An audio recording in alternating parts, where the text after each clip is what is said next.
ভারতের পশ্চিমবঙ্গের মুখ্যমন্ত্রী মমতা বন্দ্যোপাধ্যায়ের পদত্যাগের দাবিতে সংঘর্ষ ও ধাওয়া পাল্টা ধাওয়ার ঘটনা ঘটে। বিক্ষোভকারীরা সচিবালয়ে ঢোকার চেষ্টাও করেন।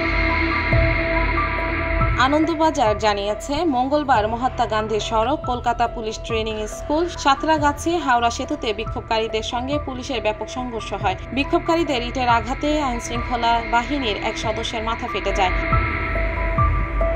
বিক্ষোভের মুখে কোনা এক্সপ্রেসওয়ে বন্ধ করে দেওয়া হয়েছে। সড়কে যান চলাচলে বিঘ্ন ঘটায় সবাই মেট্রোতে করে গন্তব্যে ছোটার চেষ্টা করেন।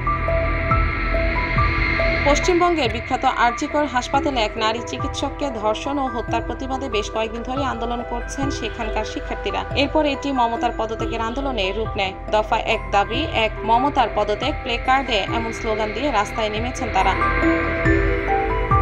বিক্ষোভকারীরা পশ্চিমবঙ্গের সচিবালয় নবান্নে প্রবেশের চেষ্টা করেন। এ সময় সেখানে ব্যাপক সংঘর্ষ বাধে। বিক্ষোভকারীদের সরিয়ে দিতে পুলিশ কাঁদানে গ্যাস ও জলকামান ব্যবহার করে। অপরদিকে আইন শৃঙ্খলা রক্ষাকারী বাহিনীকে প্রতিহত করতে বিক্ষোভকারীরা ইটপাটকেল নিক্ষেপ করেন।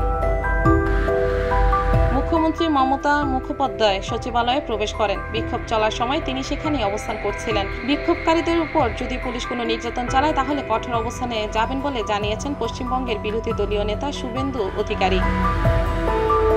New York Bangla live news.